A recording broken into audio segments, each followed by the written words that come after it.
Bienvenidos y bienvenidas a mi biblioteca.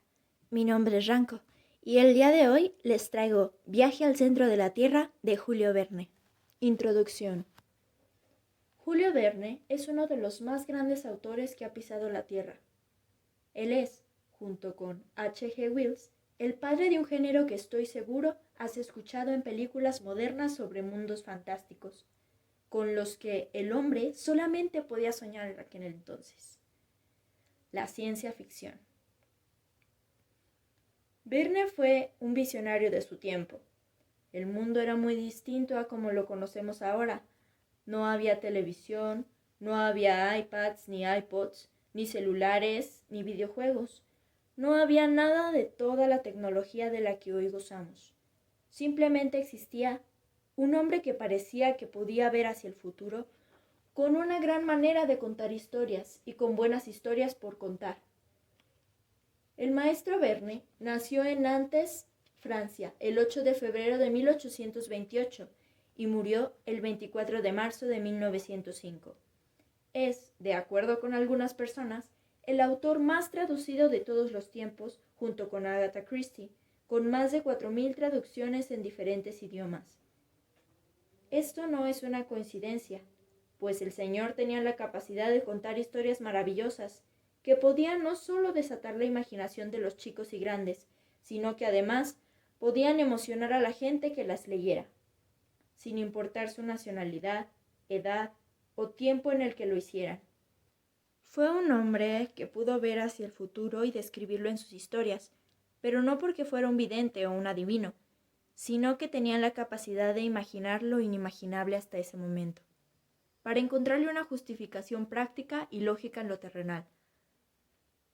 Se dice que en sus escritos propició las ideas de conceptos y avances tecnológicos que llegaron hasta el siglo XX, como la televisión, los helicópteros, aunque a estos ya los había descrito Leonardo da Vinci, otro genio adelantado a su época, los submarinos y hasta las naves espaciales.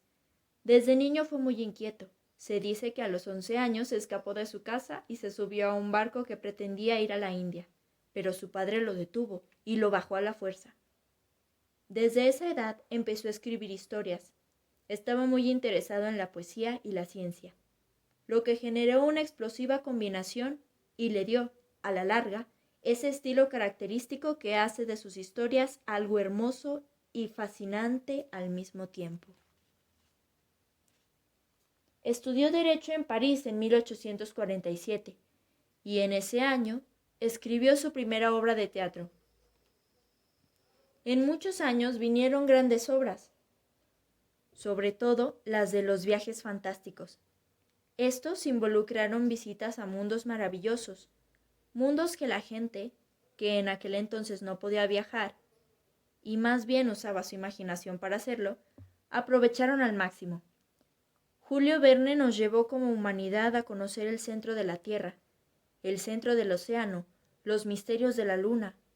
Fue un incansable viajero que se dedicó a llevarnos a todos de la mano por 1.000.000 de mundos maravillosos y por eso la raza humana entera siempre estará agradecida porque un hombre con una pluma nos hizo creer y confiar en lo que todos como raza, como espíritu colectivo, somos capaces de hacer.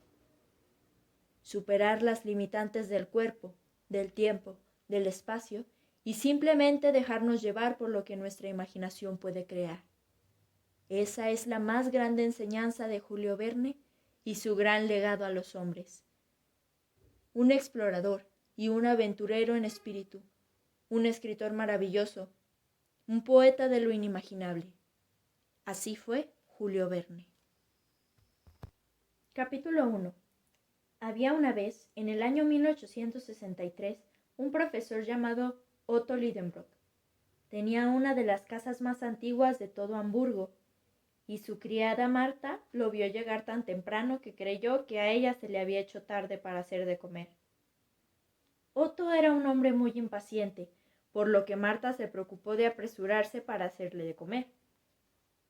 Axel, el sobrino de Otto, admiraba a su tío porque era un sabio, a pesar de que muchos se llegaban a burlar de él por su forma de andar. Axel lo respetaba. Otto era profesor de mineralogía, pero en realidad era un profesor egoísta, pues no enseñaba para que los demás aprendieran, enseñaba para que él aprendiera más, guardándose siempre los más grandes secretos. Esto hizo que tuviera fama de difícil en las diferentes escuelas del país. Sin embargo, había hecho enormes descubrimientos en química y había publicado un libro que, si bien era hermoso y dedicado, apenas había ganado suficiente dinero para pagar los gastos de impresión. Al igual que Axel, su sobrino, que además era huérfano, vivía en la casa también de su ahijada, Grauben, una joven irlandesa de 17 años. Capítulo 2. Lidenbrock apenas entró a la casa y le pidió a su sobrino que lo acompañara hasta el despacho, el cual era como un museo en casa. Axel entró y descubrió a su tío mirando con admiración un libro que había comprado. Le gustaba observar tan entretenido con una lectura, pues se comportaba casi como un niño. El profesor se hacía preguntas que él mismo se respondía, sobre todo ahora que tenía en sus manos un libro que databa al parecer de 600 años de existencia. Mas, al ver la sorpresa de su tío, Alex le preguntó que de qué se trataba tan preciada edición. Entonces, la respuesta de su tío lo dejó impactado.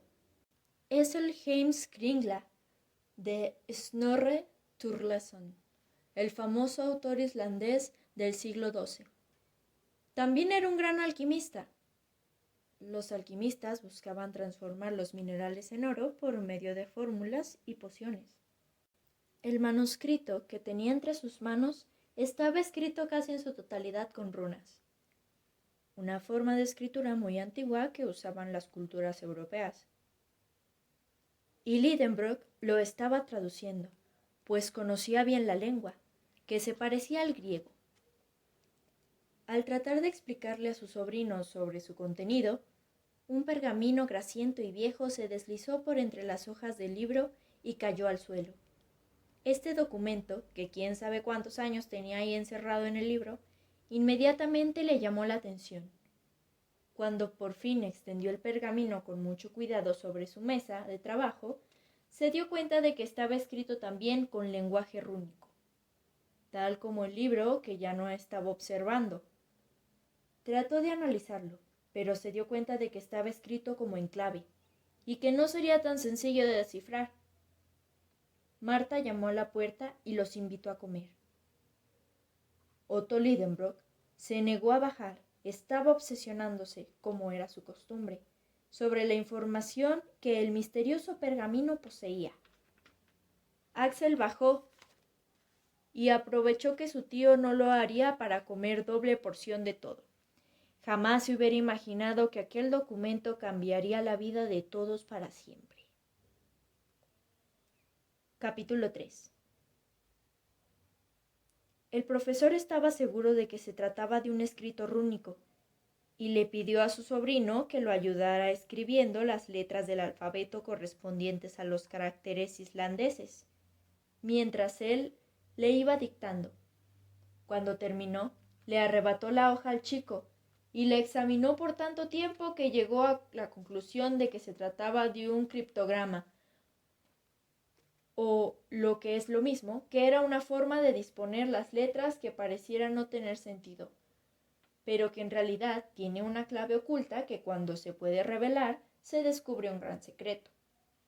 El profesor analizó los escritos y se dio cuenta de que por el tipo de letra y la disposición de las palabras, habían sido escritos por diferentes personas, y no solo eso, sino que de la escritura del libro a la escritura del pergamino habían pasado probablemente 2 siglos de diferencia.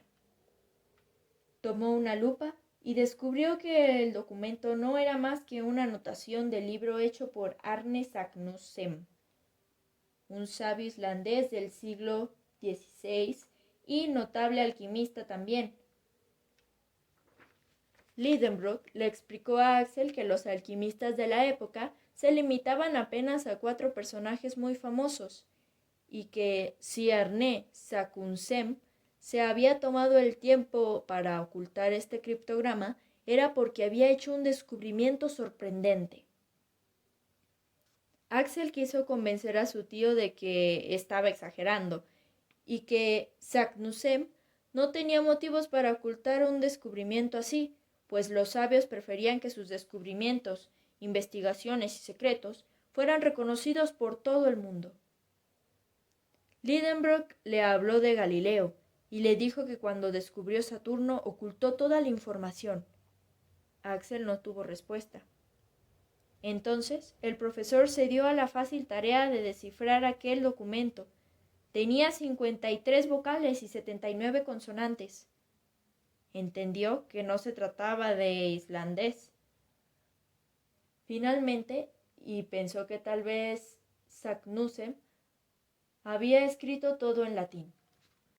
El profesor tomó la hoja que había escrito Axel y sin mirarlo le preguntó si había algo que él pudiera entender de todo esto. Pero Axel estaba muy ocupado mirando el retrato de Grauben, la sobrina del profesor Otto, a quien amaba y a quien le había profesado su amor tiempo atrás, pero que ahora no se encontraba.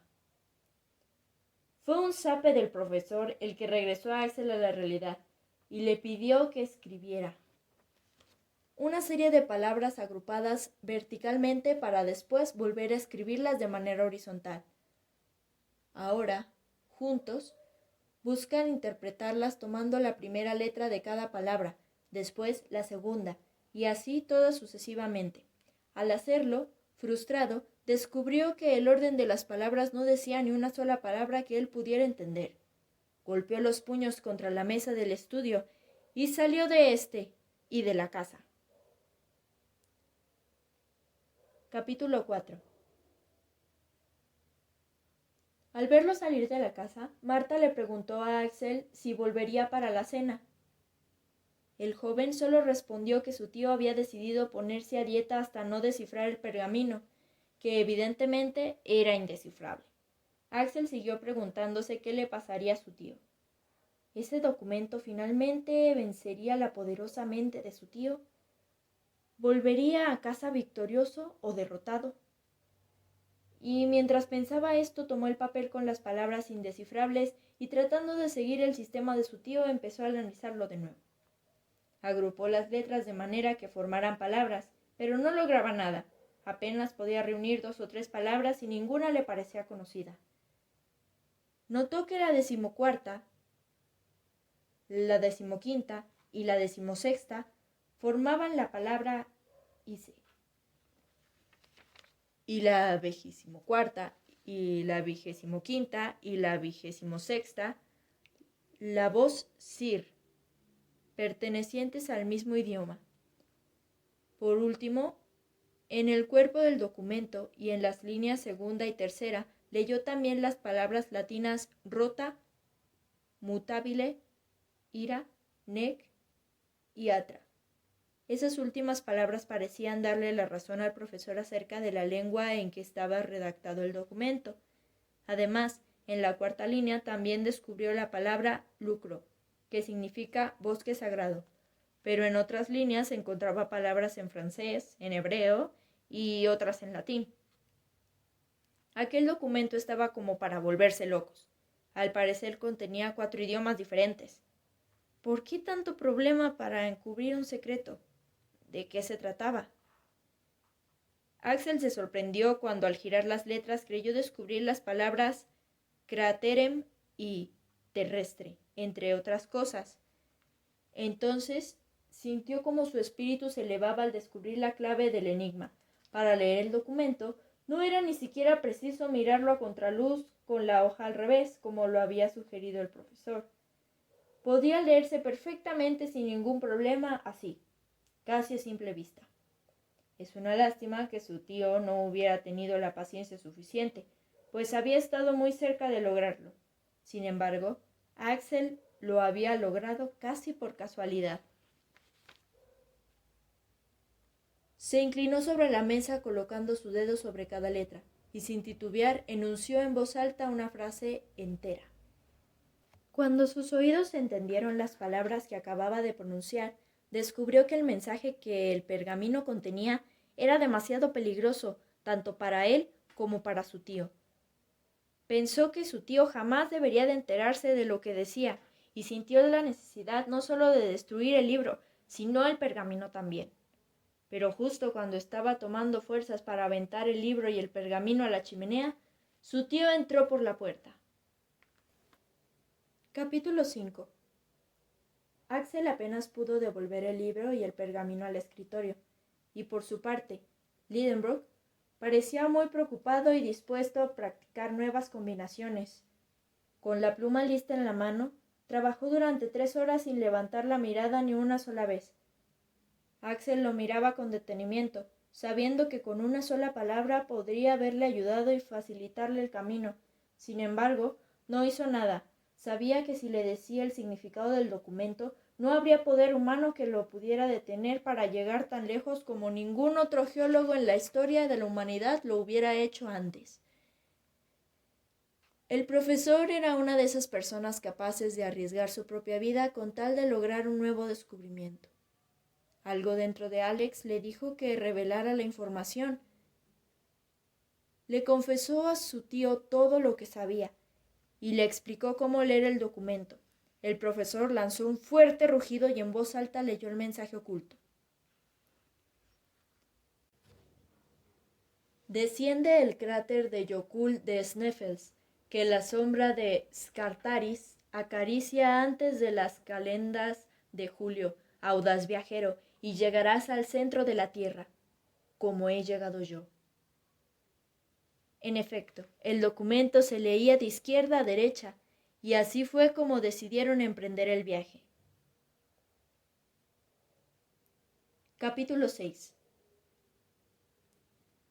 Cuando Axel escuchó que su tío pronunció la palabra viaje, sintió miedo, pero le puso una buena cara a su tío, ya que solo un fuerte argumento científico podría detener al profesor para emprender el viaje al centro de la Tierra.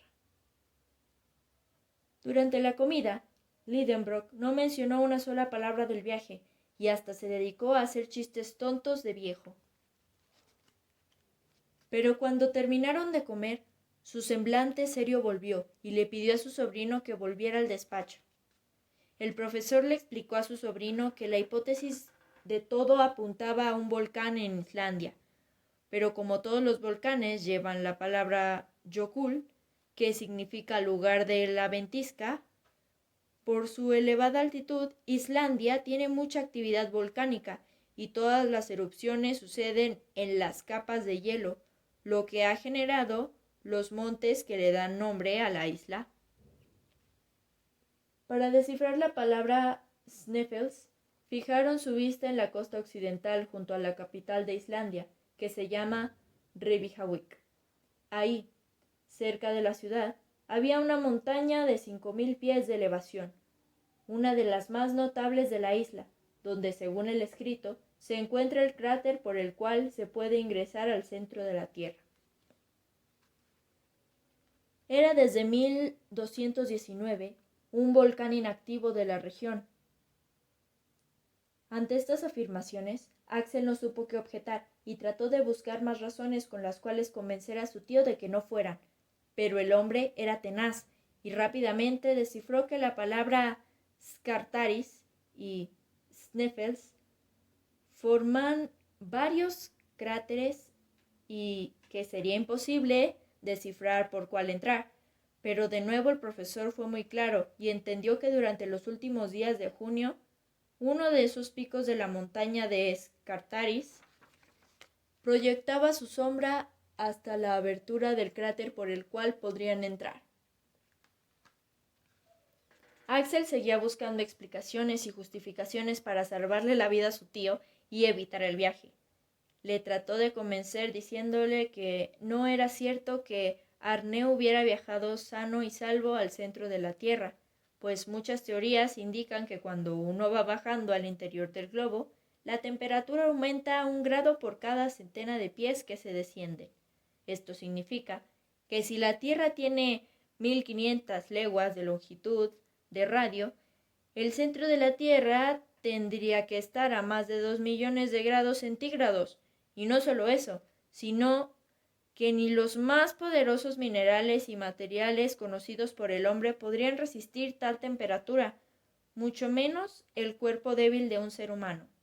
Pero el profesor, que era duro cuando una idea se le metía en la cabeza, le aclaró que las teorías, así como las ideas, pueden ser refutadas unas con otras con la misma facilidad, y que de acuerdo con Poisson, se había demostrado que si existiera en el interior de la Tierra una temperatura de millones de grados, los gases se volverían tan inestables que estallarían como una olla de vapor.